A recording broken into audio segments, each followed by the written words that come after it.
Ladies and gentlemen, sports fans alike, welcome to another edition of Bill Swerski Sports Talk Chicago, one of the couple, two, three best podcasts around. So sit back, grab yourself a cold one and a Polish sausage, park your keister in the French room, and listen to Bill Swerski Sports Talk Chicago. In Chicago, you know that all sports rock. The Bears, Hawks, Bulls, Cubs, and Sox. Pick your favorite, you can choose, as long as the Packers lose. For everything you need to know, it's Bill Swerski Sports Talk Chicago. Bill Swerski Sports Talk Chicago.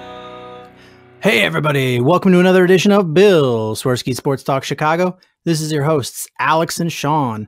On this episode, we got the Cubs creeping back, Hawks lose a legend, and Bears have a new star in the making. But first, I'd like to thank our sponsor, the Rockford Ice Hogs. If you're not familiar with the Rockford Ice Hogs, they're the AHL minor league affiliate of the Chicago Blackhawks. What does that mean for you? You get to see the stars of tomorrow today. And they are in the conference finals for the Calder Cup. So you can check them out at a fantastic time. So head on over to icehogs.com, get your playoff tickets right now. Hat, shirt, jersey, tickets, and more. Tell them Swerski Sports sent you. Alex, my friend, how have you been? I'm doing very well. How about yourself? I mean, other than the weather, I can't really complain. Yeah, no, I can't either. And speaking of hockey, just really quick, can you believe that the Vegas Golden Knights are going to the Cup Finals? No, but I love people are digging up old tweets from, hockey writers, professional hockey writers about from the beginning of the season of how bad this team was going to be and how poorly constructed the roster was. And seeing, the same writers just not acknowledge how poor their prognostication was. Yeah, I mean, I'm admitting flat out that I didn't think that they were going to go anywhere. I thought they'd be a decent team at best, but you got to give them credit for proving so many of us wrong. Everything just seemed to click this year. The chemistry is there. I don't know if there's a lot of career years that are going to be here because a lot of these guys are young. So I don't really want to call a lot of these guys a fluke yet. But, you figure you're on an expansion team. You're in a market where there's a lot of people. Maybe you're playing a little better than normal, but it just seems like the chemistry of this team, it's just all clicking right. And the way they drafted this team together, it's like they didn't just go for, a bunch of traditional old-time scorers. And, they kind of spread everything out, and they drafted guys with some speed. They drafted guys with some finesse. It just, everything worked. Sometimes team chemistry just trumps everything. And, this year that's been the case with them. And good goaltending. Yeah, I mean, that helps. That really does help. That is a good foundation for anybody doing anything. Cough, Blackhawks. So, I mean, you know what? Good for them. I saw Greg Gabriel tweet out something about, a expansion franchise is about to make the Stanley Cup Finals in their first year. That just says there's absolutely something wrong with the NHL. No, that's just stupidity to me. Is why would you want a new team to toil in suckdom for a bunch of years? Is have them be competitive in their first year. You know what gets fans? I mean, I'm sure there's a ton of people in Las Vegas have no interest in hockey. Suddenly they're like, hey, wait, we got a team and they're really good. It's our only professional sports franchise. I'm suddenly going to be a fan. But if you have them suck for 10 years, you're going to have an empty stadium. You're going to have a franchise that is like, what the hell? And they're going to try to move to go somewhere else. It's good for hockey when you have a new franchise that's good. Yeah, this is great for the league. This is wonderful for the league. And the other thing is, considering where the market is, this is in Vegas. A lot of people go in and out of Vegas. It's one of the biggest tour traps, not only in the United States, but in the world. If you have all this traffic coming in and they're being exposed to professional hockey now, I mean, isn't that even better for the sport? So how is this in any way a bad thing? I know personally people that our Blackhawks fans, and they were like, you know what? Excuse for me. As soon as the schedule came out, they were like, excuse for me to go to Vegas. Yeah. And they found when the Blackhawks were playing there. And you know what? It's a city that has, there's cities where the flights to and from are fairly inexpensive. LA to Chicago, fairly inexpensive. New York to Chicago, Las Vegas, Chicago. Those are like, it's not like flying to, Portland, where it's going to be very expensive.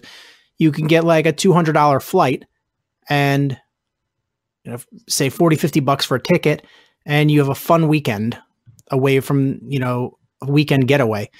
And I mean, it's a cool thing. And the people are going to go gamble. They're going to taken a show, have a nice dinner.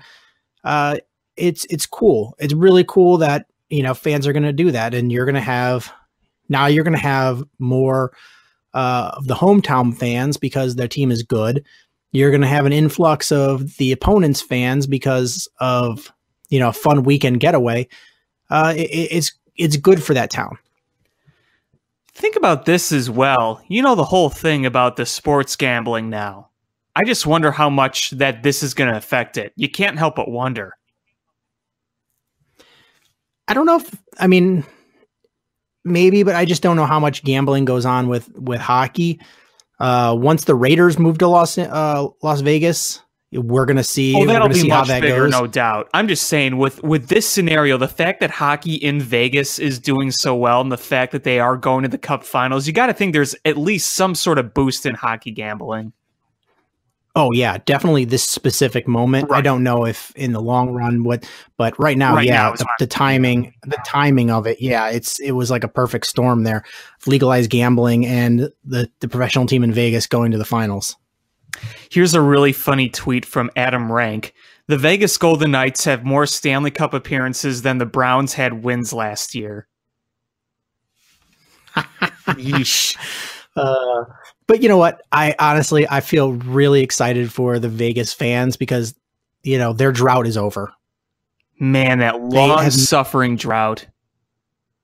I mean, those fans, they just got to be tearing up and crying, breaking that streak of number of years they've gone without a Stanley Cup appearance. Man, I can't imagine. I mean, ours was only, 49 years? That's nothing compared to them, right? I know. Those long-suffering fans, good for them. Good for them.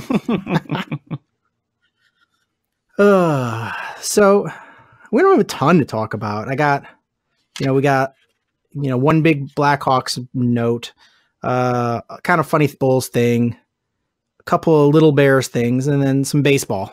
Well, while we're on hockey, why don't we just dive into the Blackhawks news? In a surprising but not surprising note, Marian Hossa said he's no longer going to play hockey again. He hasn't put in his official retirement papers, but he is effectively retired. And I think we all saw it coming, but once he officially said it, I think it's finally sunk and hit home. Yeah, no doubt, because I've been thinking for so long about how Marian Hossa isn't playing, but you don't really process that he's gone until you hear this news, kind of like you said. And then you're really thinking, man, we're never going to see Marian Hossa play again. I mean, this isn't just any player. Patrick Sharp was a really big player for the Hawks, no doubt, for so many years. But this is a Hall of Fame talent that we're not going to see. Someone who's been in the league since 1997, an all-time great. It really does hit hard when you hear this kind of news. And we were absolutely spoiled with this Hawks team for so many years. And Marian Hossa was such a big part of that. And no matter what, even if he has a few years left on his deal, it doesn't matter because that deal was 100% worth every single bit of it. Absolutely. I mean, even when those last few years when he was making like $5.75 million a year, he was still earning it. I mean, he was still absolutely earning that money. And until the gunk got him, he was still a fantastic hockey player. No doubt about it. I mean, if there was any slowdown, it was so minimal. I mean, his final year, 2016, 2017, 26 goals, 19 assists, 45 points. That's still a solid year. You got to give him that. That's still a very solid year. And then when you put in the two-way play of his and his importance on the penalty kill, it just adds to what he's worth. He's easily got to be one of the best two-way players in hockey history. If you think of a guy with just pure hockey IQ, can you really think of someone much better than Marian Hossa? You really can't. Just pure hockey instincts. Yeah, I mean, there's a handful of guys, but Hossa is a special player. The guy made 5 Stanley Cups, over 500 goals, over 600 assists, played 20 years in the league, approximately. He's just really damn good, and we definitely felt the impact of him not being with the team last year, and he was a huge reason that the Blackhawks were able to go to 3 Stanley Cup finals or win 3 Stanley Cup finals during his era. He was a huge part of that. Arguably for the 3 definitely top 3 most important player for those 3 cups, right? Oh yeah, he has to be up there. He absolutely has to be up there. And it's not just in goal scoring. Like you said, the fact that he was such a fantastic two-way player, he did so many important things on the ice. The penalty kill, it was a very underrated asset of his. And I think that last year, people talked about the problems all the time about the Hawks, whether it was the goaltending, whether it was the defense, whether they didn't have Panarin. But I don't think enough was talked about not having a generational talent, Marian Hossa, on your team. I think that made a really big difference. It showed. Yeah, I've seen a couple people tweet out that they don't think he's a Hall of Famer, and that's mind-boggling to me. Like this guy. I don't see how he's not a Hall of Famer.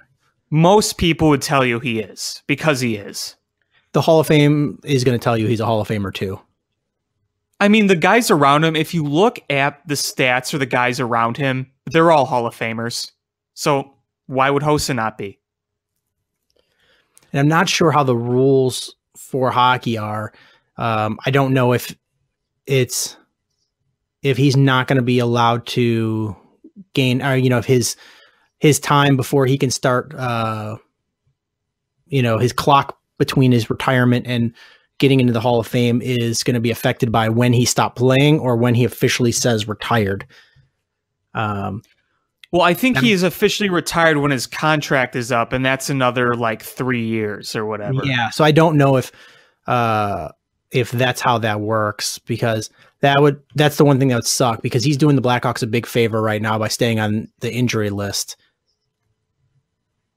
Right, so I would imagine those are the rules. I don't know for sure. But yeah, I would absolutely imagine that he would have to play out his contract, or not play it out, because he's retired, but he's only officially retired when, that contract is up, the papers are signed, because isn't he technically on long-term injured reserve? At least that's what they're going to do, so there's not a cap hit. Absolutely. And he, in an interview, acknowledged that he expects to be traded too. I wouldn't be surprised if that happened. It's been speculated that the Blackhawks will try to trade him.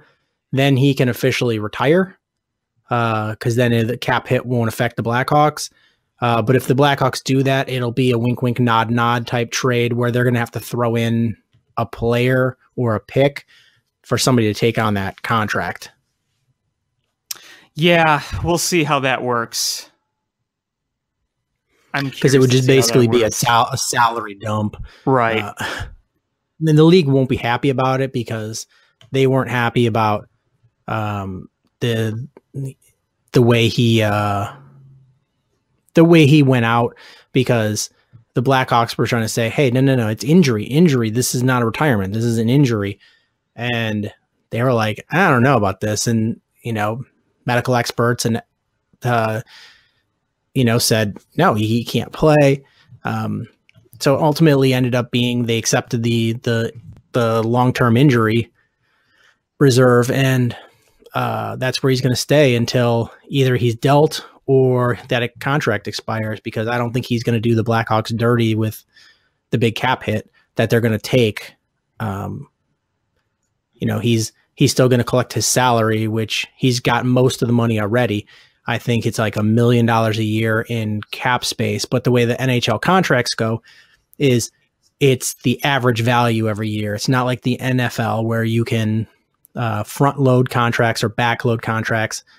In hockey, you can do that as far as actual paying the player, but the way the contract is structured, or to count against the salary cap, it goes by average value. So it's the same cap hit every single year. So Hossa's cap hit's really big, but his actual salary is like $1 million a year. Right. I saw that recently on sporadic.com. They have all the information there on the contracts. This is something that I wanted to share. This is on Hockey Reference, and this is adjusted point shares, best to worst, and these are under the similarity scores. So basically, his career numbers and who he's similar to, just based on these metrics. Mark Messier, Brendan Shanahan, Luke Robitaille, Daniel Alfredson, Joe Thornton, Pierre Turgeon, Mike Modano, Matt Sundin, Stan Mikita, Mark Recchi. You recognize a lot of those names.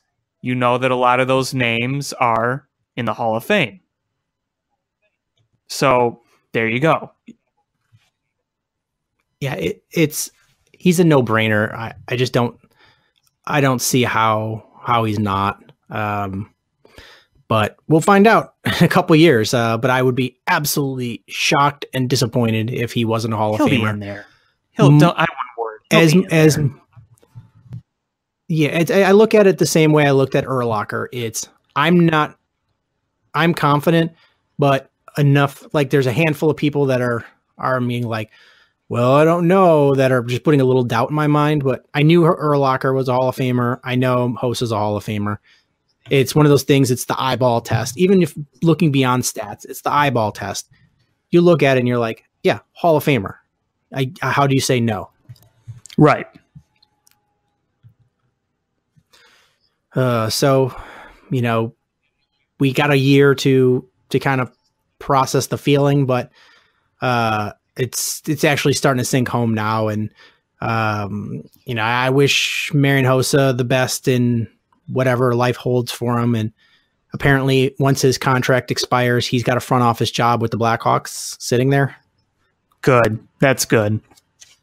Funny, he's got a job lined up for 3 years when he's actually retired. I know, isn't that funny? You don't see that happen very often. No, you don't. So happy retirement, Marian Hossa, and wish you the best in your future endeavors. There was one Bulls note that I wanted to talk about. The draft lottery happened, blah, blah, blah. They didn't go in the top 3. No surprise, but at least the fix wasn't in where the Knicks got it or something. But I don't know if you've seen that Karl Anthony Towns has had there's been some struggle and strife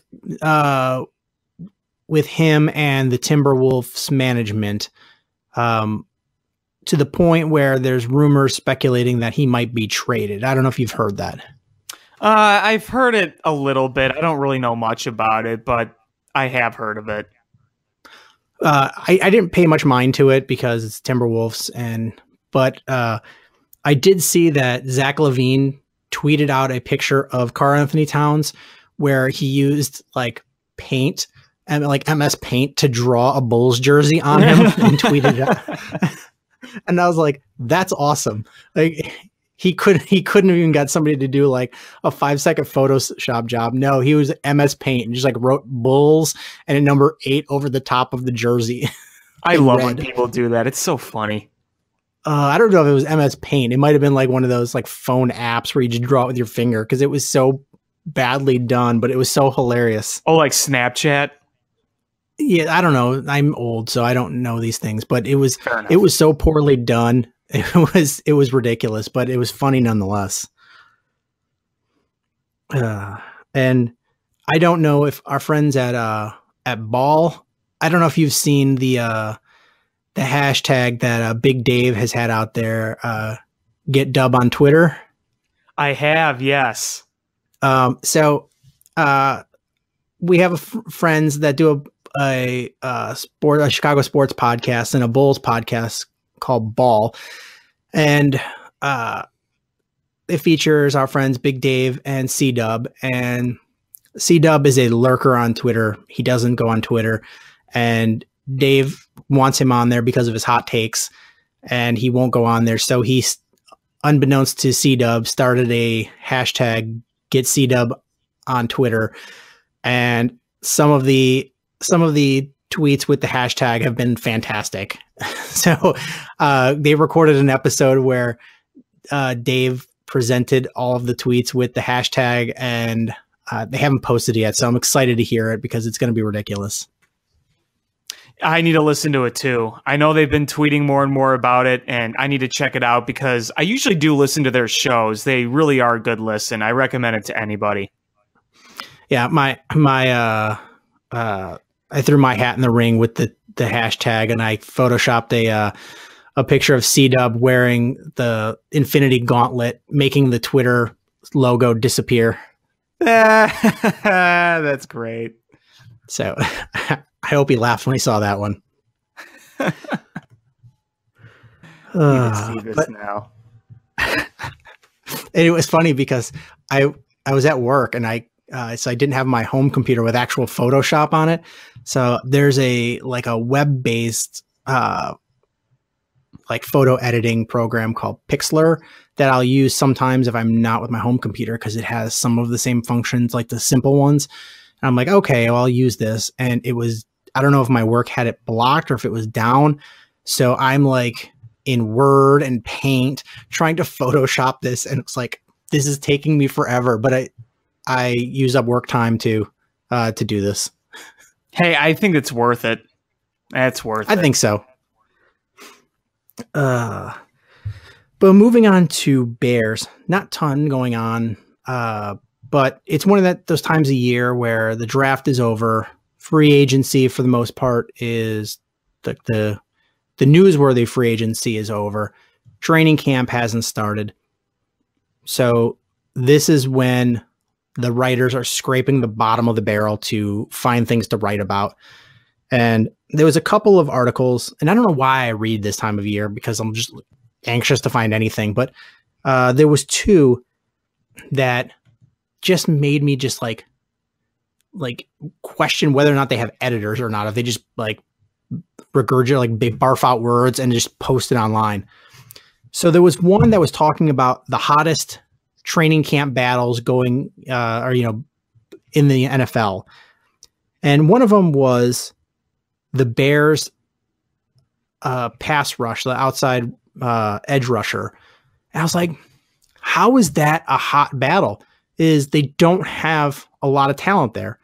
At best, you can say that they've got Leonard Floyd is arguably, the only talent that they have at edge rusher, but they're trying to say that it's between Aaron Lynch and Kylie Fitz.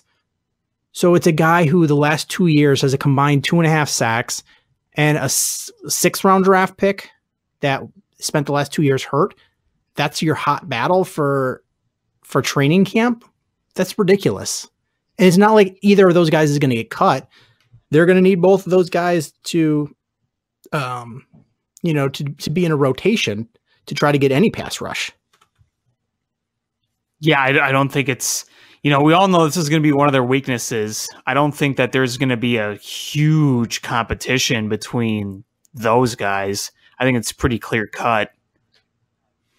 Yeah, I mean, it's a position where it's not like, in the olden days where you have two outside rushers and they just get all of the snaps. There's going to be a rotation in there. You're going to have both of those guys in there, and you're going to have Sam Acho in there. You're going to have a rotation of guys that come in and through a platoon of players to get the pass rush.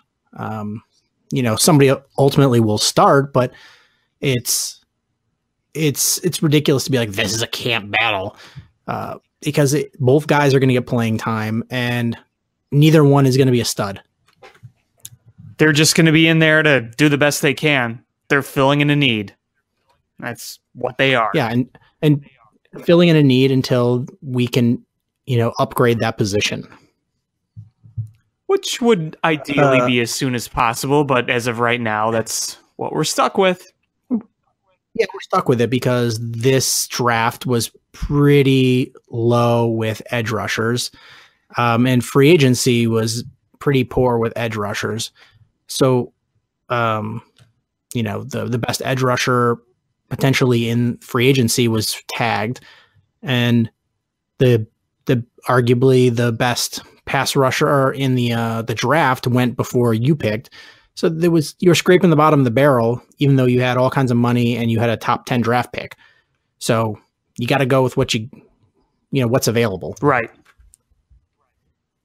The other one that just had me scratching my head is prior to the draft, the Bears are people writing about the Bears were like, oh, their biggest position of need is linebacker.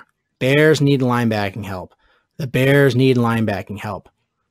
So the Bears draft a linebacker, and suddenly now is Danny Trevathan's future with the Bears in jeopardy. What? Wouldn't, if they got rid of Danny Trevathan, be in the same exact spot that they were in when you were saying, oh, that's the biggest Bears need. Biggest Bears need. Like, wouldn't they be in the same exact position? You would think.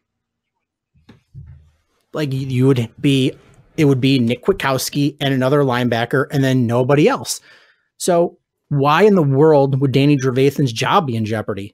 Unless he gets caught using performance enhancing drugs and suspended, or, beats up his wife. Like, barring anything just disastrous like that, he's going to be on this team and he's going to be the starter with Roquan Smith.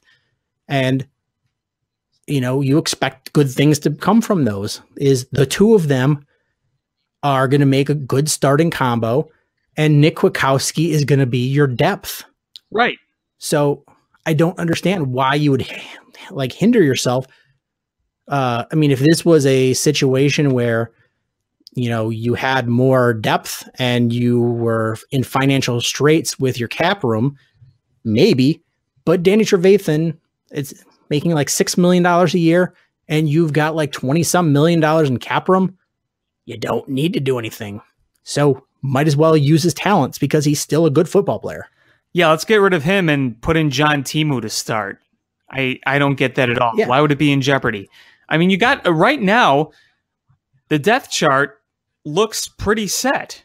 I don't see why suddenly he'd be cut. He's number one on the depth chart on the right inside linebacker. I don't understand that. I mean, if you're talking about, Elijah Norris, maybe, but one of your starting linebackers, you're really going to put anyone who's named Aaron Lynch, Roquan Smith, Danny Trevathan, or Leonard Floyd in that category?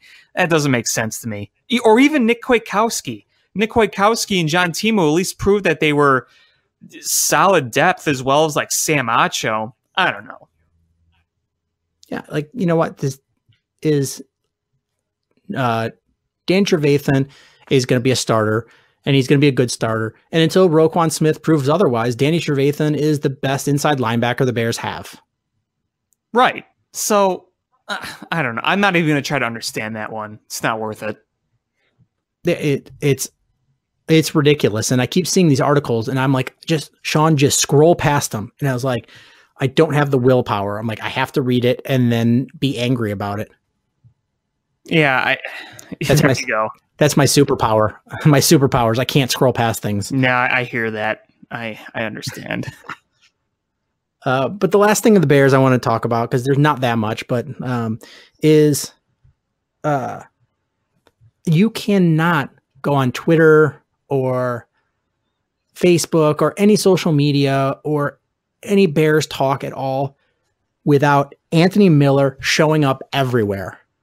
Like, I don't know if you saw the new one where he's dancing in slow motion with like ticker tape falling all around him, or the highlight sizzle reel from training or from the rookie mini camp. Like, this guy is, if he can be a halfway decent receiver for the Bears, he is going to be a fan favorite because of absolute just the attitude and the character that he's putting out there.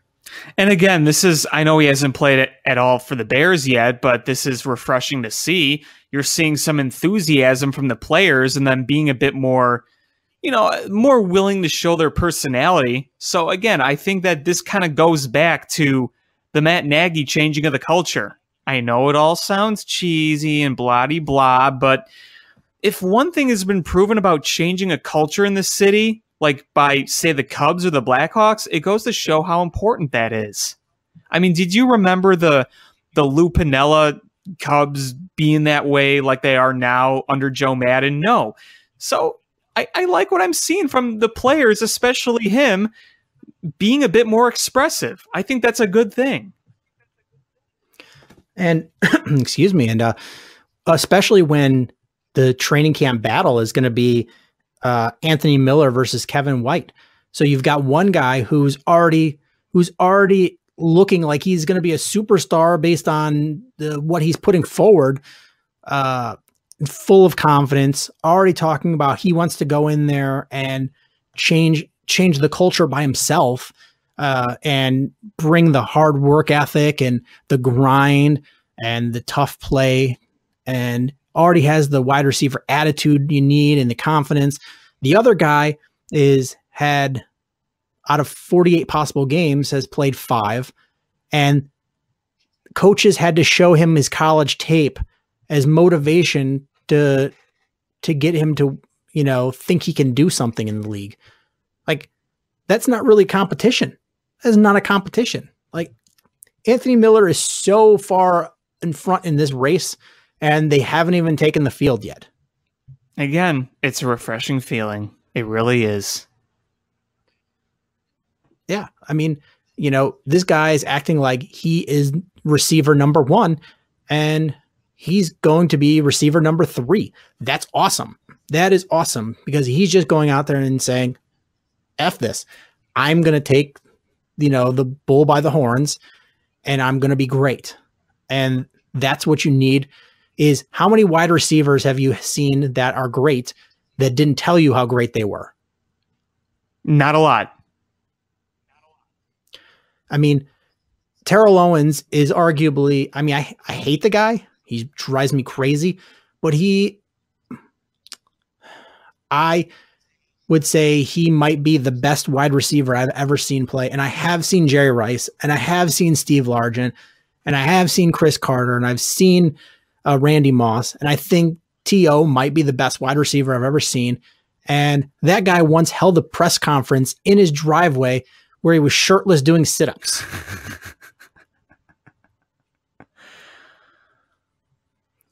A lot of people would probably agree with you, though, on that. And I love what Anthony Miller is doing. I love it. And I love that he has Alshon Jeffrey's number. And I can't feel like that's not a coincidence. No, I want him to go out there and be great and just be awesome. I have nothing against Alshon. Yeah, I have nothing against Alshon Jeffrey. I liked Alshon Jeffrey, but he was a good football player that just didn't want to be here, and it showed. Yeah. And now to give that number to a guy who's so excited to be here and is just hungry and exuding confidence and wants to go out there and make every play. Love it. Love it, love it, love it. If this is the guy that's going to kind of be one of the main, I don't know if you want to say pump up or cheerleaders, but one of the guys with the high energy on the team, then I think so far he's showing that he can be that guy. And I think you need that guy. There's multiple guys on this team that could step up and either be a leader or be a motivator. We've seen what Roquan Smith has been able to do in his college years. That's another guy right there. He may not be as, outgoing as some other guys, but he's still a great leader, and a lot of people know that. So this is just really nice to see. He's a quiet leader. Anthony Miller's coming out there being a vocal one. And I absolutely love it because it's not over the top. It is that perfect amount where it's a likable confidence. It's a positive energy. It's not one of those Des Bryants where it's detrimental to the team. No, it's the exact opposite. It's the exact opposite. Anthony Miller is going out there. He wants to win. He wants his team to win. He's happy where he is. At least that's what he's trying to express.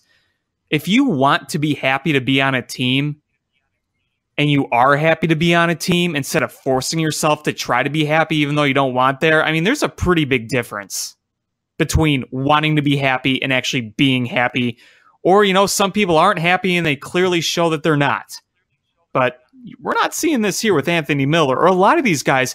What I've noticed more and more is that they're interacting on social media more. A lot of the players. You've seen Tariq Cohen get involved with some silly conversations. You're seeing Allen Robinson showing a lot of positivity of being with the Bears. When's the last time you've seen this many players on this Bears team express so many positive feelings for being in Chicago? 85. There you go. I mean, even though some of those Bears teams that were contenders or competitive under the Jay Cutler era, I'm not trying to rip those guys, but, obviously some were clearly proud, but others like Alshon Jeffrey and, there were a lot of unhappy players and people that didn't really express a lot of positive energy. You never knew who the locker room leader was. Now I think you're going to know who those guys are. Yeah, I mean, along the way, there might have been some defensive groups that were that proud and like that much. Maybe Devin Hester, but as a whole, when I can't think of any time that it was offensive players that were this. And I'm so excited to see what the Bears can do. And I want to see the huge leap that Mitch Trubisky is going to take. I want to see. I mean, Matt Nagy is apparently, from what I've heard, has come in there and, not been, for lack of a better term, didn't pussyfoot coming in there. He came in there and was like, this is my team. I'm running the show, and established dominance and is changing the culture. And he's, if the Bears offense can be above average, just imagine how much better this defense is going to be because they can play with the lead and they don't have to be on the field as much. Yeah, they don't have to tire themselves out. Exactly. You saw last year, the Bears had a pretty good defense for much of the year. Sometimes that goes by the boards. They did a pretty dang good job, but when you get so exhausted for being on the field so much, then yeah, it's going to eventually wear down on you, and that's exactly what happened. And the other great thing about the Nagy revolution, as I call it, I see it as a revolution. This is a complete turning over of what the Bears are. For the long time, they've just been this, defensive, grindy football. We're seeing modern philosophies with modern ways of playing the game. Even though they haven't played the game yet, the coaching is adopting the modern way of the game. The players are expressing themselves like we've never seen before. This is a revolution. And the great thing about this all is he's got the backing of his GM. Ryan Pace is all with him on this. And as long as Nagy and Ryan Pace are allowed to do what they do without any interference from who, then I think they're going to go places. I don't like putting my money on the Bears just because so many years I felt confident and they've let me down. But I truly feel like this has the potential to be different. Because at the end of the day, you saw the same old crap with the past few schemes. No accountability, bad teams, refusal to adapt to modern ways of football or making adjustments. This is a lot different. We're not used to seeing this. I see so many parallels between this Bears team this year and the Rams team from last year. A lot of people do. Yeah. Is you got rid of a well-known coach that had past success that, definitely had with trouble adjusting to modern football. A top young quarterback, rookie quarterback that didn't perform as well as you'd hoped, and a new offensive-minded head coach. And you surround him with weapons and a new head coach with a new scheme and great defensive coordinator. It's you hope to see the results that you saw with the Rams last year. And I saw a quote from John Fox talking about how the quarterback play has got to be better this year for the Bears. And I just wanted to jump through, the internet and slap John Fox because I'm like, it's a huge portion. It's your fault. You handcuffed that him. It was bad. You handcuffed him the whole season. You gave him no offensive coordinator. He had no weapons. The offensive line wasn't good. You handcuffed him. Of course he wasn't going to do anything. Jeff Fisher too. Yeah, I saw that and I just rolled my eyes. But I'm not going to let it bother me because that's all done. We're moving forward. And I really think that the Rams is a good comparison. It'll only be a great comparison if it actually works out. But people were calling the Bears the next Rams last year, even before they got rid of John Fox. I mean, people saw it. They saw what Trubisky could do raw talent-wise, but you saw the handcuffing from an old scheme, lack of targets, and many other things. I mean, the comparison started piling in as soon as Trubisky came up and started. You had a game where you let the kid throw only like 6 times. Wasn't that the game against the Panthers that they won?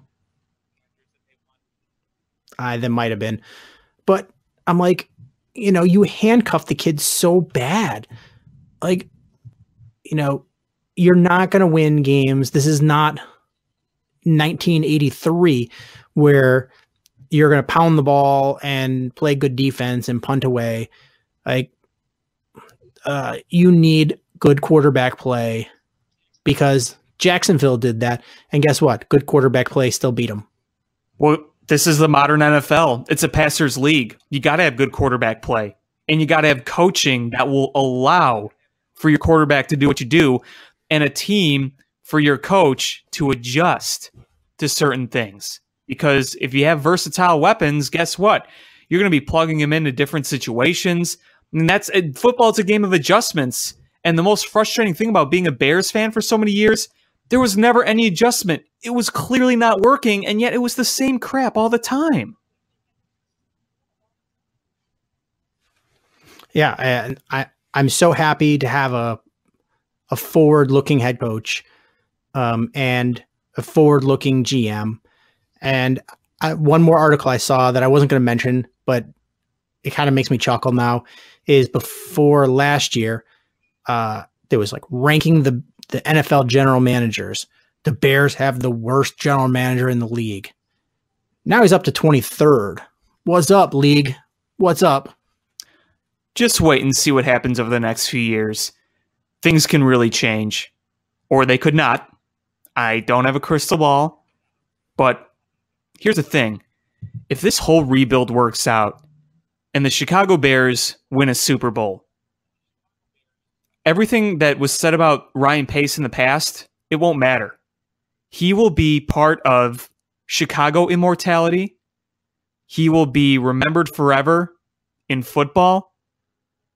Success breeds greatness.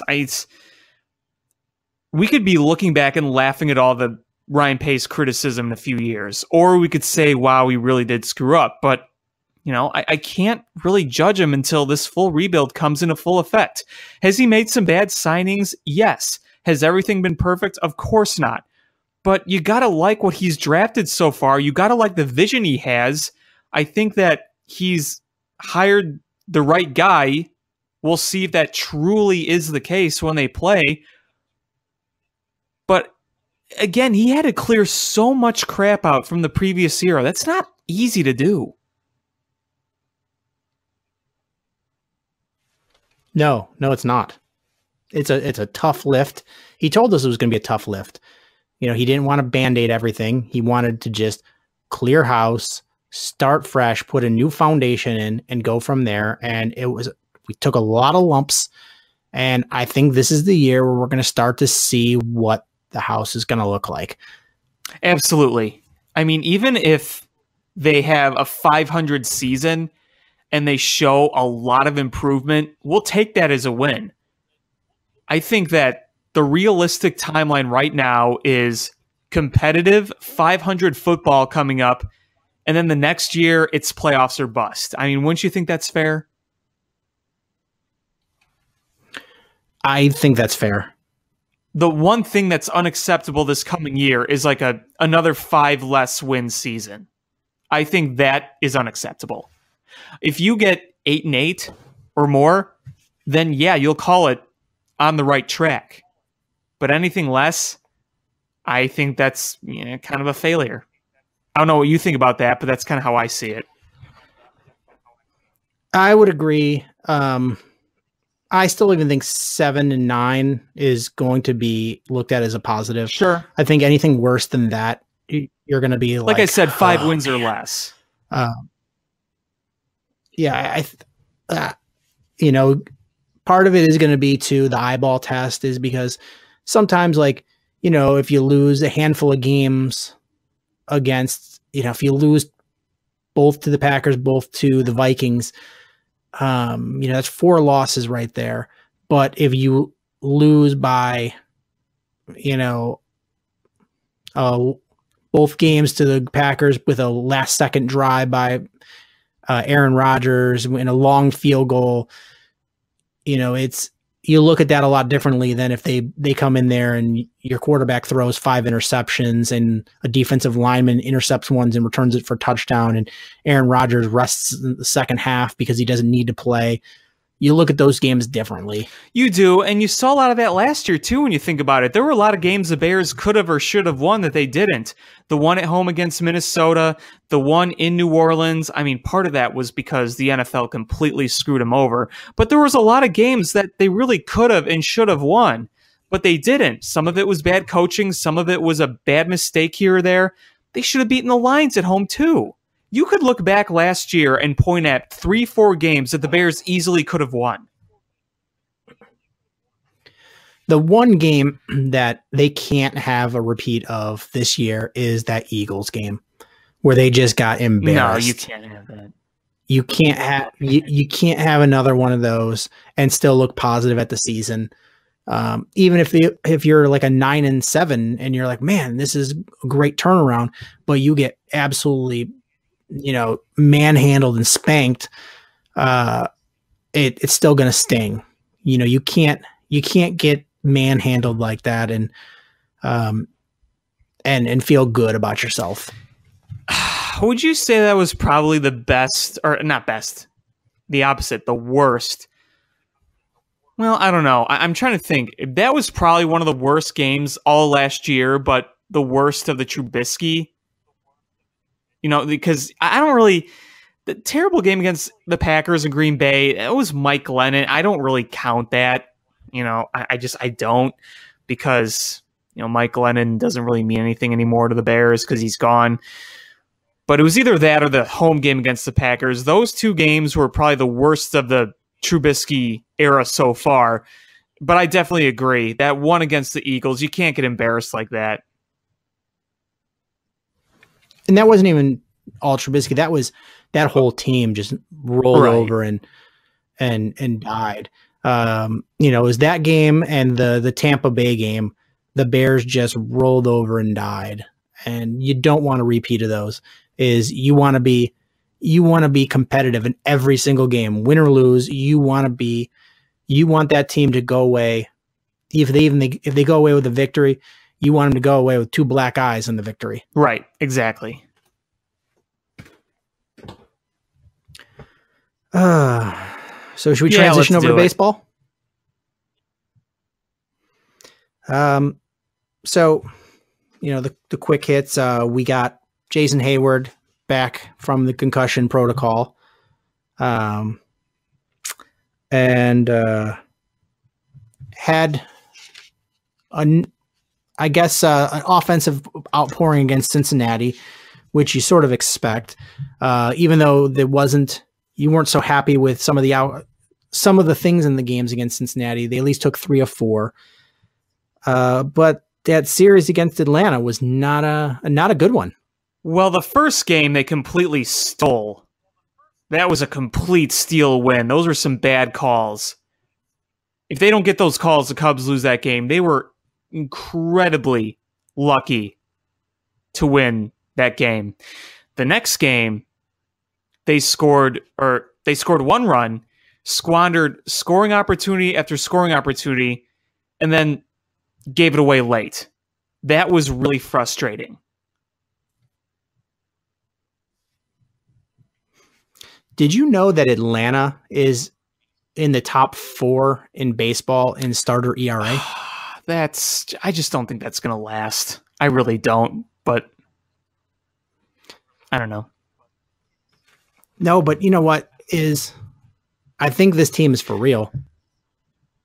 Is it this year their year?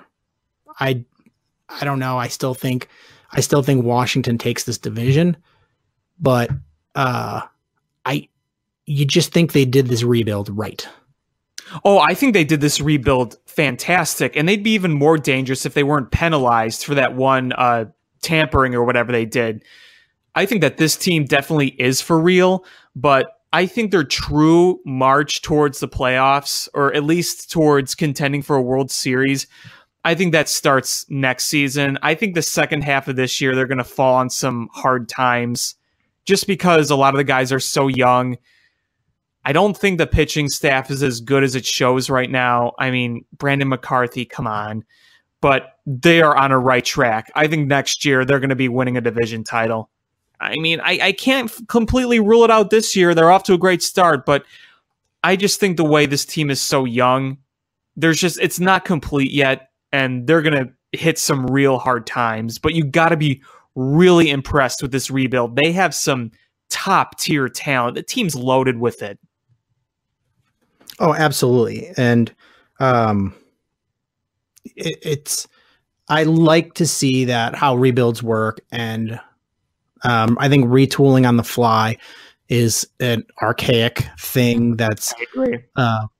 You're going to see it fall by the wayside more and more. But when a rebuild's done and it's done well, it's kind of a thing of beauty. The Cubs did it, Astros did it, the Braves did it, and I think the White Sox are doing it. Mm-hmm. So to see those done well, it's impressive.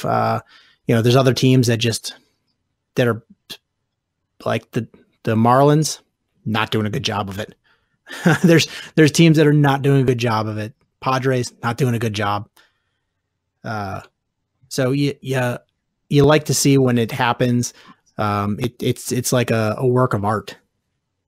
Yeah, and that Braves team, that's going to be scary for years to come. That's one thing that I also realized. Even if this year they kind of fall off a little bit in the second half, which I think that's going to happen just with the young guys, but they're going to be geared up to make long runs for a number of years. And that's a little scary. When that all really does come together 100%, look out. I mean, we saw the Cubs in 2015. That was a really good team.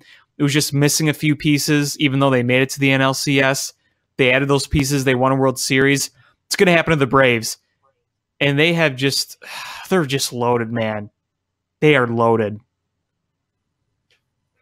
But yeah, with this Cubs series, there was a lot of frustration there. That first game, Quintana looked terrible. like looked really bad.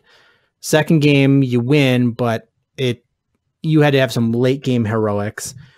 And Darvish actually looked pretty decent.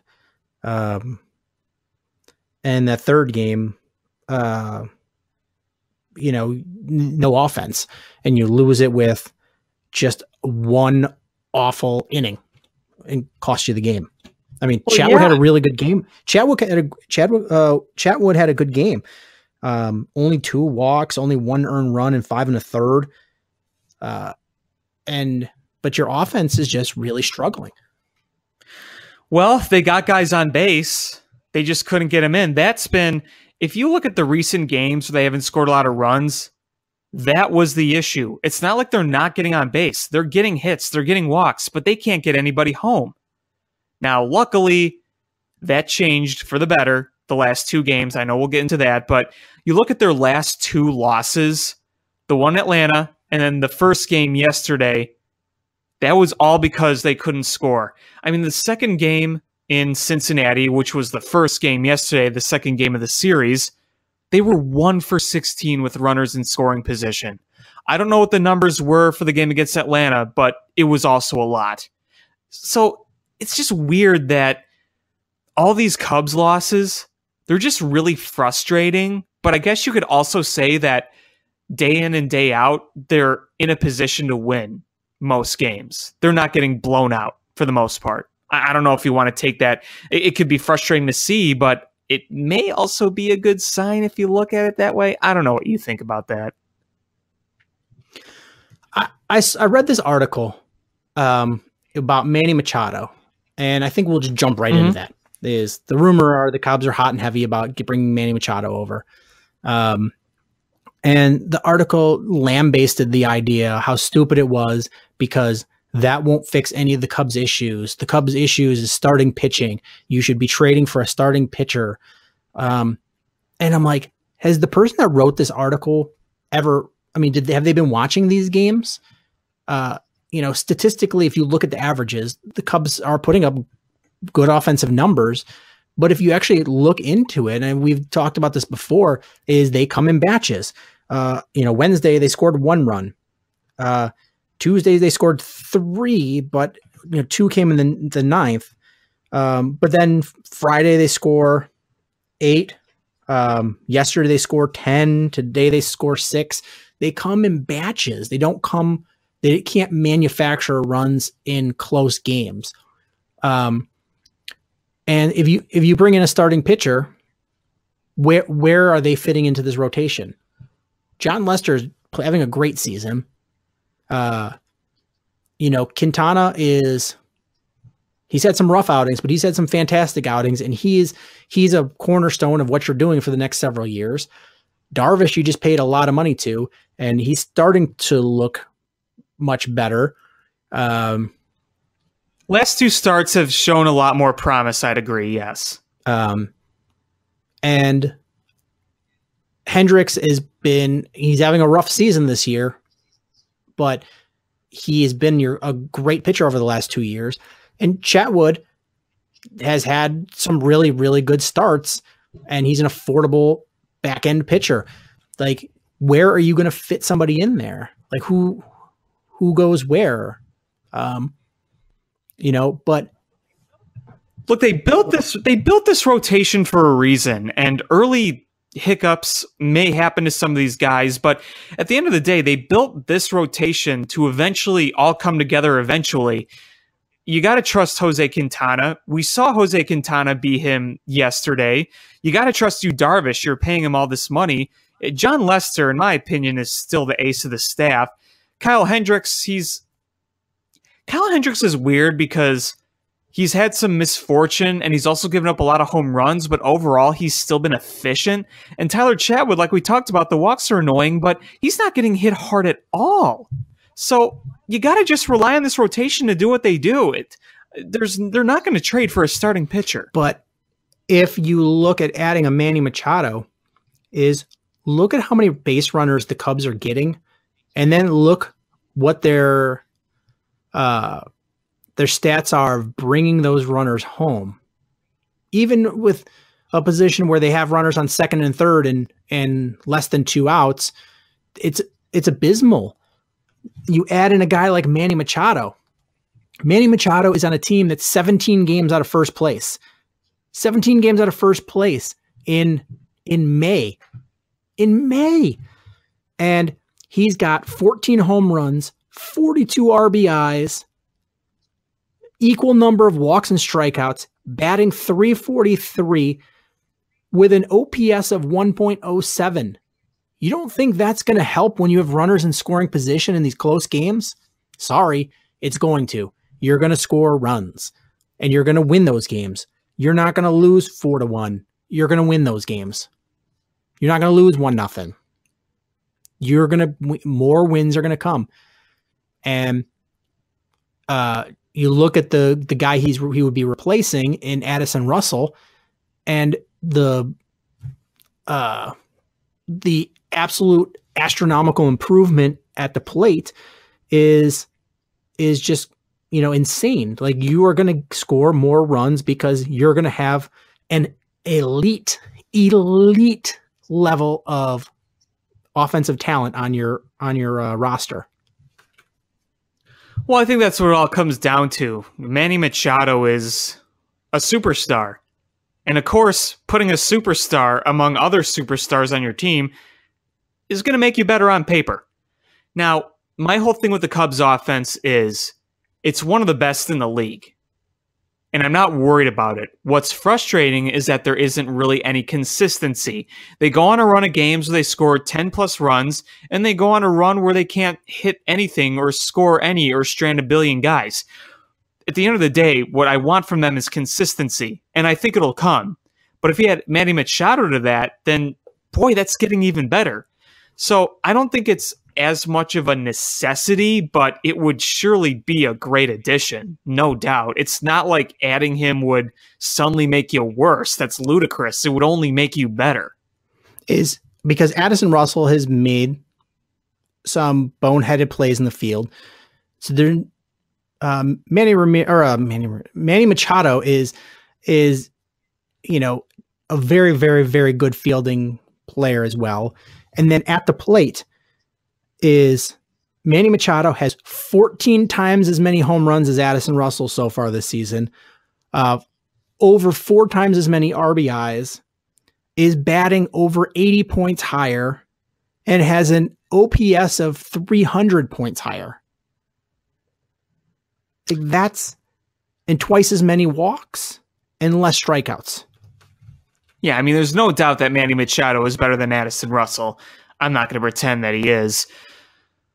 Now, the big question for me, and this is why I haven't talked about it on Twitter as much, what would he cost? Especially since he's going to be a rental. What do the Orioles want? That's what I want to know. Some people argue that he's going to cost a fortune. Some people would argue he's not going to cost as much, and they refer to guys like JD Martinez last year. But I think that there's just, every organization is different. They're going to demand different things. So right now, I'd like to know what they have to say, because I really can't gauge his perceived worth by the Orioles. We know how good of a ball player he is, but in terms of bringing him via trade, what do they want? I want to know what they want. That's absolutely the place I was going to. I got sucked into a Facebook argument. I was not involved. I just because I commented on it. Every time somebody comments, it leaves me a note that somebody else commented. But somebody suggested that Addison Russell straight up for Manny Machado. And somebody said the Orioles would need to throw something else in. And everybody jumped down this guy's throat. And I still agree. I don't think Addison Russell alone gets it done. I think you're going to have to throw in. I think you're going to have to throw another prospect. But I honestly, the guy had me actually start going in and looking. Is rental hitters have not been getting the love and the trade value that pitchers have. Starting pitchers and relief pitchers that are studs getting a premium. No arguments about that. No, not at all. But you start looking at rental hitters, and the market just hasn't been there. I mean, JD Martinez was it like 3 level A players? Yeah, I mean, that's pretty much what I remember it being. It wasn't anything monumental. It was no top 100 players in the minors. So, what position are the Orioles in? They know he's not coming back. They already stink. It's a buyer's market.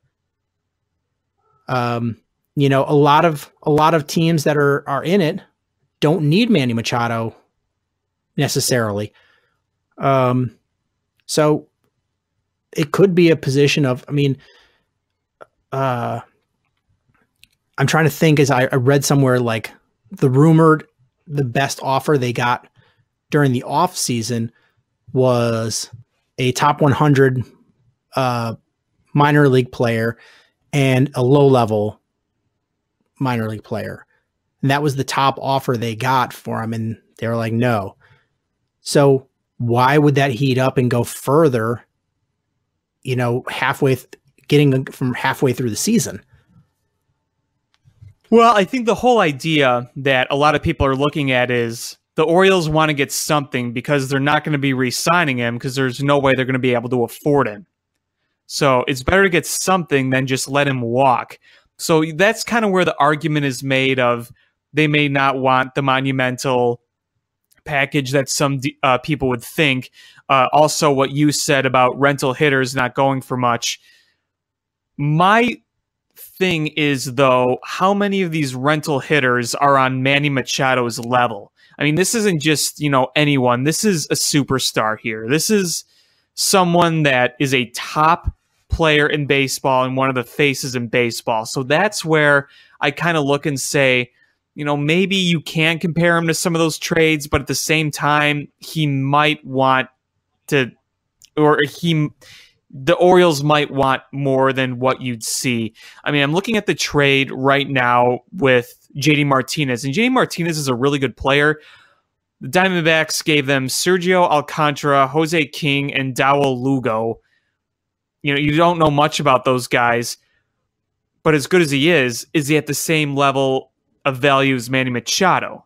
That's my whole thing. You're absolutely right. We don't have a comp. We don't have a comp for trading an absolute elite level player, arguably the best player in baseball. That's only 25 years old. We don't have a comp for that. So JD Martinez is like the closest comp we can have. And as I agree with you that I think you're going to get more than what was given up for him. But on the flip side is, do I think it would cost like an Eloy Jimenez? No.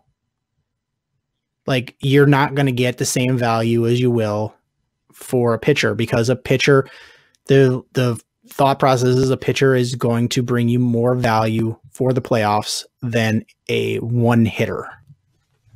Plus, the whole thing with Quintana was that not only was he a pitcher, he was a pitcher under years of control. This is a rental. Absolutely. And closers, those are game changers in the playoffs. So yeah, this day and age, you got to have a closer, no doubt. So giving up Gleyber Torres, I don't think you give up anything like that. Now, does adding a young shortstop under team control for a number of more years, like Addison Russell, if you throw in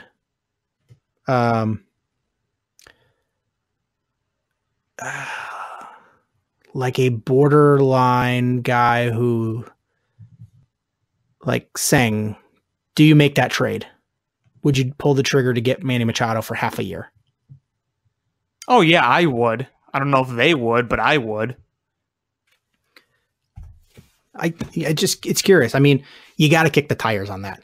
Well, yeah, that's the whole thing. You just got to kick the tires no matter what. You got to see what the value is. But if if they were able to pull that off without having to give up mortgaging your future to do it, oh man, that's a game changer. That literally changes the landscape of the National League. Absolutely. Now, my one fear about potentially giving up some things is, yeah, okay, Addison Russell, if you give him up, you have Javier Baez to go to shortstop. And for the time being, you have Zobrist to be there at second base, but Zobrist is not going to be here forever. And then Ian Happ, he's shown so many ups and downs, and I really like Ian Happ, but I'm just not sure we're at the point where we know exactly what we're going to get. So that is the one probable concern. Shortstop itself isn't a worry. Like I said, you could put Baez right there, but the other side of the middle infield for the long term would be a bit more worried. For the short term, not at all. Because, I mean, let's say you had Manny Machado this year over at short, and then second you had Baez, Zobrist, and occasionally Happ. But let's say Machado leaves the next year. Sure, you got Baez over at short. At second, you have Ben Zobrist for, one more year. And hopefully, if Ian Happ can turn to something, that would work out. I just think there's the one fear is a little bit of uncertainty on that side, whereas the shortstop side, you're not really worried as much because it'll either be Machado or Baez. Long term, I'm not worried about Happ.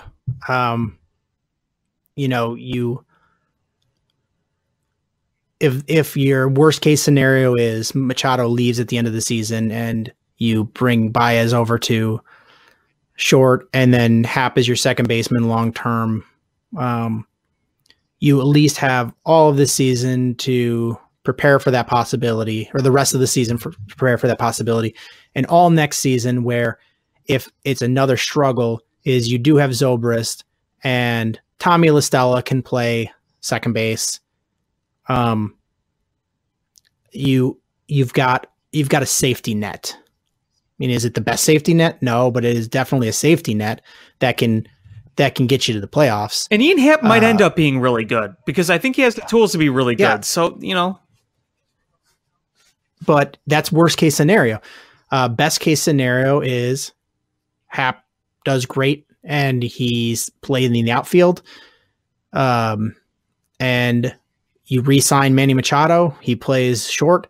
You've got Baez playing second, and you have like a murderer's row to get through that lineup. Think about an infield right now, a starting infield of Contreras behind the plate, Rizzo at first, let's say Zobrist at second, Baez at short. No, I'm sorry. Baez at second, Machado at short, and then Bryant at third. So Bryant, Machado, Baez, Rizzo, Contreras, and then, Ben Zobrist will either be in the outfield or a pinch hitter late. Same with Ian Happ. You have Almora in center, Schwarber in left. That's a good team right there. I mean, honestly, a back-to-back of Manny Machado and Chris Bryant, it scares me more than Judge and what's Stanton. his face in New York, Stanton. That scares me more because those guys will strike out.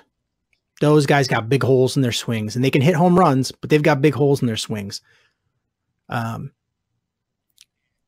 Bryant and Machado don't strike out a ton. I mean, Bryant has had his holes, but he gets a lot of contact, and Manny Machado doesn't strike out very much. So you've got two high average guys, high OPS guys, but they can also crush the ball. They scare me a little more. I try to tell myself don't get too hyped about the Manny Machado stuff, but I end up always going back to visualizing that infield we just talked about and Manny Machado playing right by Bryant and Rizzo, and oh my God, it just gives me really good feelings. I mean, honestly, it fits more than Bryce Harper. I mean, if they went with Bryce Harper next year, I would still really like that. But, I know what you mean, because the outfield is already crowded and you have to put Bryce Harper in there. Either way, you can't go wrong, but I see what you're saying. Yeah, it just becomes a crowded outfield, and clearly Bryce Harper would be your best outfielder and would be a great addition for the lineup. But, it's going to cost at-bats for Almora. It's going to cost at-bats for Happ. It's going to cost at-bats for Schwarber. And it means you're paying a guy an astronomical sum of money to sit on the bench as a defensive replacement. Right.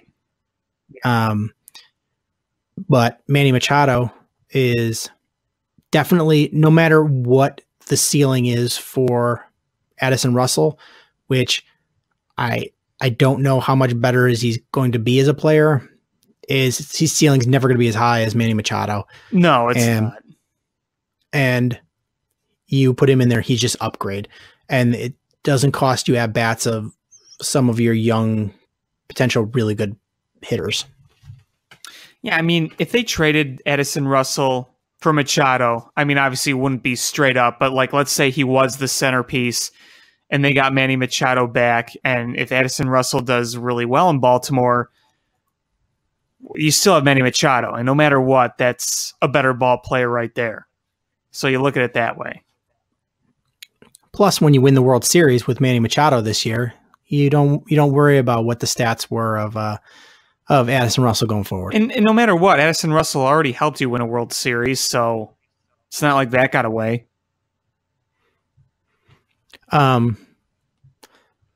But a couple more Cubs things I just wanted to bring up. One, Darvish, stat line good today. 1 earned run, 2 hits, 7 strikeouts, 6 innings pitched, but gave up a walk to the pitcher, which what we've seen is kind of where the spiral out of control goes. And what you saw today was Rizzo go out there and talk him off the ledge, and he gets the next batter to pop up, and crisis averted.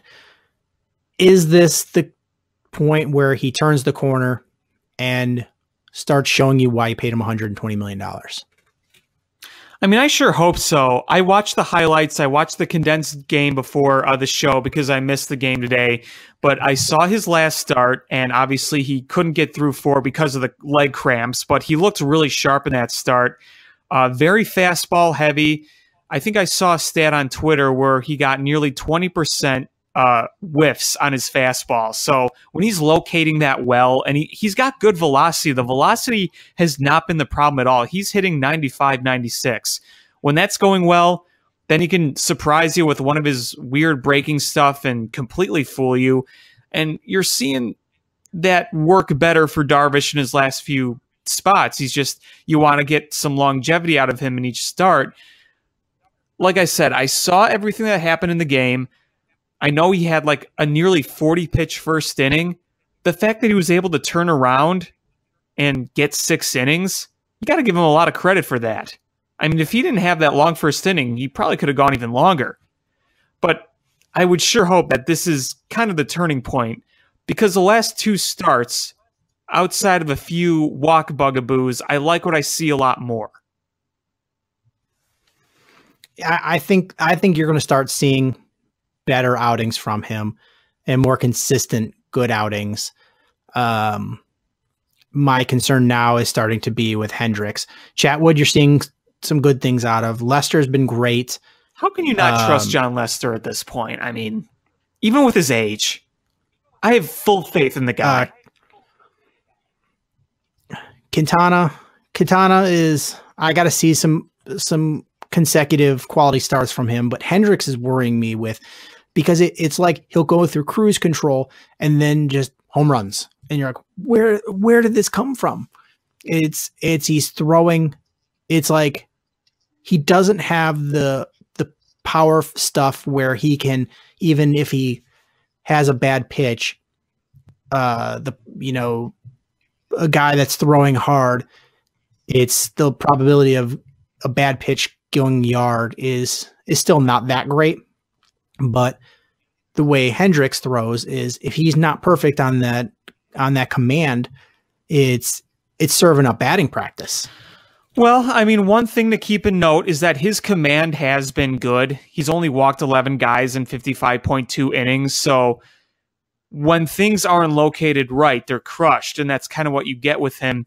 Now, his last start yesterday, I hate sometimes using this cliche, but he was kind of unlucky yesterday. There was a lot of dump bloopers and slow choppers that found holes.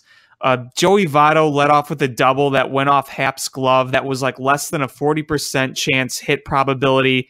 Scooter Gennett drove in the go-ahead run on the slowest ground ball up the middle that was perfectly placed that you'd ever see. If that's hit any more to the left or the right, that's a double play ball. The inning's over. So the last start, I thought, wasn't as concerning as some of the other starts where he gave up a lot of home runs. Because I was at the game where he gave up 3 solo shots, and like that was it. He still went 7 innings and was really good, but he gave up 3 home runs. So I'm not terribly worried about him, but I can see why there's some concern there. But overall, I think he's going to be okay. All right. So which one of these, if any, concern you more? Kyle Schwarber and his altercation with the umpire? Or Javi Baez hurting the feelings of the opposing pitcher? What am I concerned about more? Are you, or are you concerned about either one? No. I mean, that bias thing that escalated really quickly, and it was over as quickly as it escalated. I mean, what? But it was funny is Almora was the one that needed to be calmed down. Like, where did that come from? It was, it was between Baez and the pitcher, and then it was just like Almora was the one that lost his mind. Yeah, I don't know. I just think that it was one of those things where frustrations boil over. The Cubs had a really frustrating game. The Reds haven't been playing well, and they're probably sick of it. I don't really read too much into it. It's for me, it's over, it's done. In terms of the Kyle Schwarber thing, I think it's showing that baseball players are fed up with the umpiring. Because there have been times the umpiring has been exceptionally bad. And I think players are clearly fed up with it. You saw what Todd Frazier did. He had a meeting with the umpires because he was so pissed off with them. Players are just sick of it. The umpiring has not been good this year. And I don't know what it is. It's not like we have a whole new crew or anything. I have a few theories. It's this. It's weird. Usually it's consistent. Like, you may not like a guy's strike zone. And I think that's always my philosophy is even if you don't like the guy's strike zone, as long as he's consistent, you can work around it. But you haven't even been seeing the consistency throughout a game with a guy. It's a high pitch is a strike this time, but it's a ball this time. And that's terrible for both teams is because the pitcher is trying to hit us. He's trying to figure out where that strike zone is so he can dance around it. And the hitter doesn't want to swing at one where he knows you're going to call it a ball. But if he doesn't know what you're going to call, it changes the at bat. So it's a tough one, as long as you're consistent, guys can get used to it and you can't blame that for being an issue, but you're seeing so much inconsistency and I'm seeing a lot of baseball writers make comments about it. Yeah, you're seeing it more and more. And especially now that you have technology that measures heat maps of a strike zone, like on social media, and you have telebroadcasts that have the pitch zone, you see all that. You see exactly where the pitch is being thrown, and it's easier to tell what's a strike and what's not through like digital media. Now, I have a few theories if you want to hear them. I'd love to. This day and age, pitchers are more powerful. They're putting more movement. They're throwing harder. I just think it's harder to pick up. And the umpiring crew has been consistent in terms of people who's working, but you see a lot of these people who are working as umpires, they're getting older and older. It's got to be harder to pick up some of those pitches. I just think that the way pitchers throw these days, it's harder to really spot a 99-mile-an-hour fastball that has incredible tailing movement. You're seeing more pitchers doing that these days. I think that's part of it. I mean, I see that, but it seems like such a drastic change. If we saw this, I mean, maybe it's one of those things that you didn't notice, and then bam, you noticed it. But it just seems like it's so drastic that you're like, well, pitching didn't change, and these guys didn't, that much over a year, and these guys didn't get that much older from the off season. But maybe it's something that I just didn't pick up on until it came to a boiling point this year. Well, when you also think about it, it's only been in recent years where they've brought the whole K zone into telebroadcasts. I mean, for many years, you didn't have that. So you just kind of guessed where the strike zone was yourself. Now that you see the K zone, you're seeing a bit more where the pitch lands. So maybe it was somewhat similar. We just didn't notice. But at the same time, I feel like there's just been some absolutely ridiculous calls that are clearly worse than before. And another part of me thinks that since umpires aren't held accountable, they'll call whatever they want. They don't care. They're not. What's going to happen to them? Nothing. You're going to have a guy screaming at you. That's about it. But nothing's going to happen to your job. You're not going to lose it. There's no accountability. I think that's a huge problem. That's a huge problem in all officiating for all major sports. That's true. Is no accountability. There needs to be accountability. There's accountability for a player. If the player doesn't come through, or the player blows something that could cost his job, but not the official. If your team fails you, you're out of the job. Yeah. I mean, for me, the one who noticeably is annoying me with his bad calls is Angel Hernandez. Well, hasn't that been going on for like ever? Yeah, it just seems like it's worse. Do you remember the time in 2001? Who was it in the Cubs booth that yelled at him, and then Hernandez ejected him from the broadcast booth during the stretch? I don't know. He's so ridiculous. He's like who was that NBA official that Joey somebody that Joey Crawford always made the game about him? He's the Joe West of basketball. Oh my God. It's so frustrating. And I don't know. It just makes me want to scream sometimes. Even when it benefits me, when you see one that's like they call a strike on one that's so far outside the zone, even if it benefits my team, it's frustrating because you're like, be consistent, call it right. One of the worst strike three calls I've ever seen was like 2 weeks ago. The Cubs were playing the Marlins, and Justin Hancock had his first official plate appearance. It was a 3-2 count. It was 2 feet outside, and he called it strike three. I don't know if you saw that, but that was just a joke. I didn't see that. It was as bad as it gets. I'm just looking at Joe West's Wikipedia page. He looks way older than he actually is. How long has Joe West been umpiring? It's had to be over 30 years, right? Yeah, since 76. Wow. So over 40 years. No, Joe West, nothing about baseball. But Wikipedia starts off with Joe Henry West, nicknamed Cowboy Joe or Country Joe. I want Lackey to fight him. Oh my God. Imagine those two having like a banjo duel off. Their cowboy hats. They're both shooting at each other, making each other dance with their spurs. They got a bottle of whiskey in their hands. Like that was a ball. No, Joe. Clang, that was clang. a strike. Not dance. Oh, I'd pay to see that. Joe, I got a long memory. John, I've been around a long time. He's been in baseball pretty much. He's been in baseball longer than John Lackey's been alive. Yeah, he has. I mean, in professional baseball. In the majors. Because he was a National League umpire, wasn't he? And before they merged, I believe he was an NL umpire. Yeah. He entered the National League in 1976. Wonder how many years of minor league he did before that.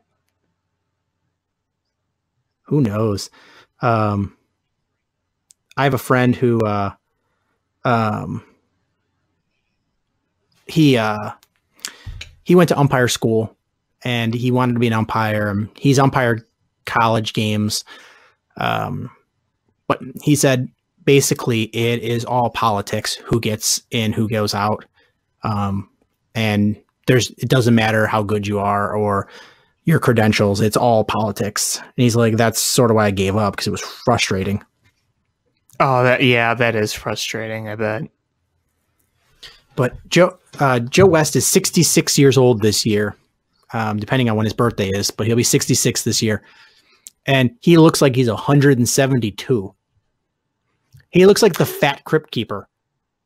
Yeah, I guess all those years of being on a ball diamond, even though he's the one umpiring, not playing, but it's probably got to take a toll, I would imagine. Oh, Joe West. I'm looking at pictures of him now. Wasn't there a time I saw a clip in like 1990 or something? Joe West called out Andre Dawson and he threw him out, and then Dawson proceeded to just throw a bunch of bats onto the field. I don't know, but that would be great. I love the Hawk. Wait, so when you Google Joe West, one of the first thing that pops up is a Cubs post-game live video of what was Joe West doing? Oh boy. And then the next one is AJ Przinsky, the time Joe West kicked me out of a game. And I'm sure good old Hawkaroo was not too happy about that. Oh God, imagine adding Hawk into that. John Lackey, Hawk, and Joe West. Oh my Lord. Oh man. Hilarity would ensue. Not on purpose, though. It would though. be hilarious. Yeah, it would not be intentionally funny. No, it wouldn't, but it would still be really funny. It would make me laugh. They all got spurs on. They've all got bolo ties, 10-gallon hats, leather jackets, like those cowboy leather jackets. They've all got their vests on, but Joe West doesn't fit anymore, and he spends the first half an hour of the meeting trying to squeeze into it. Lackey's is covered in blood, and Hawk is covered with White Sox memorabilia, and it's got TW embroidered on the back, with a cow brander. He's got 40 pieces of White Sox flair. John Lackey's got blood and spit all over it and chaw. He just reaches in one of the pockets, stuffs his face. John Lackey puts chaw in as he's going into the dentist. And he just leans over in that dentist spit cup and spits chaw in there. He's like, can you stop chewing tobacco, during my dental exam? Shut up, dentist. Get to work. He's chewing like a horse, those giant teeth. He's like, start over in quadrant 6 of my front teeth. And I'll swish the chaw around. It's got that nice ping sound as it goes in.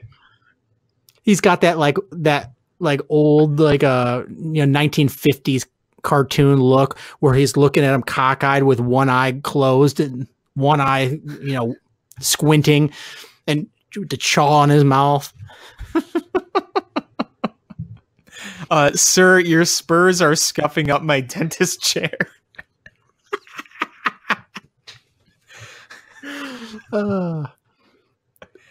Sir, the horse you rode in on his pooping in our lobby. Couldn't you have left him outside? Oh, Seabiscuit. Buttercup don't stay outside for nobody. Buttercup.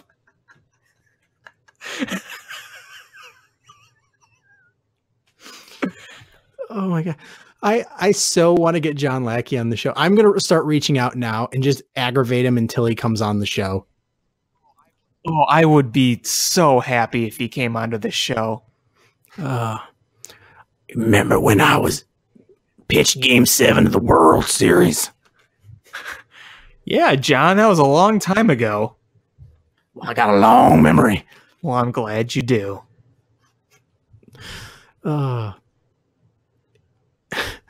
John Lackey. He should be like our official mascot of this show. I know. We should get John Lackey shirts. Oh my God, yes.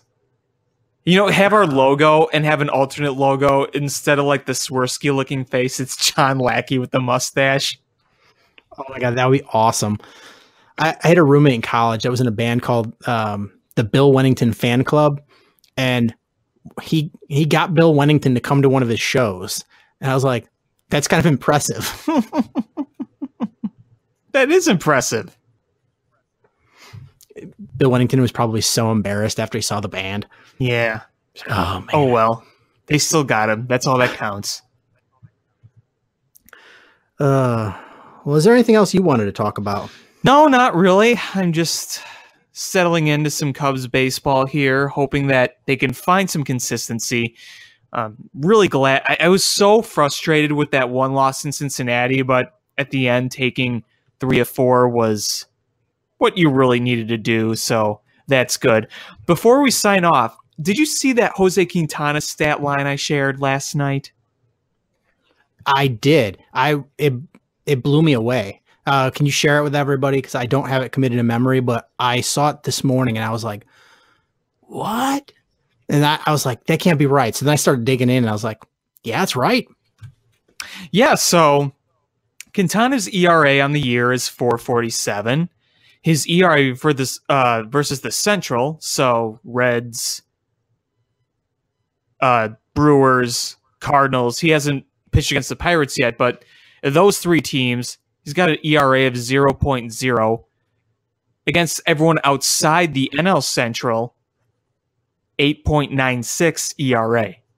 Now, if you take all of his starts and you take away the 2 against the Braves, his season ERA in 7 starts, because he's made 9 total, you take away the 2 from the Braves, would be 2.41. So he's not liking against the Braves. Hasn't pitched well at all against them. So that means you hope that they don't make the playoffs. Yeah, and Quintana pitching in a crucial game. And Darvish got his first win of the season today. Yes, he did. Yes, he did. I don't really look at win-loss record anymore, but it's still good to see. Especially division game, regardless of who it is. You want your guys to pitch really well, and you give Darvish credit for settling down and pitching well. And the Cubs are back into second place. Yeah, it's such a tight race. Such a tight race. But that's going to do it for this episode of Bill Swerski Sports Talk Chicago. Next week, we will talk more White Sox, I promise. It's just been an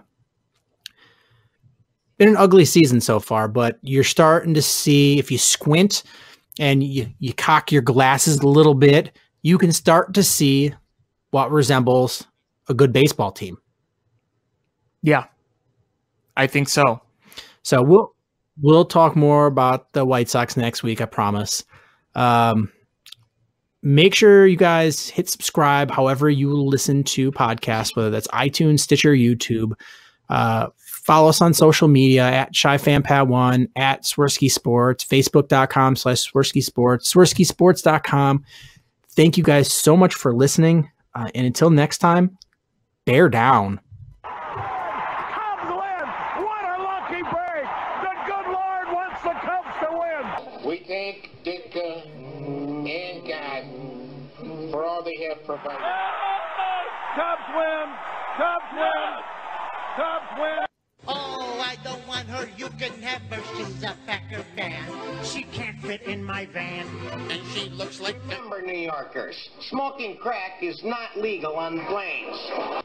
Bears 31 to -7.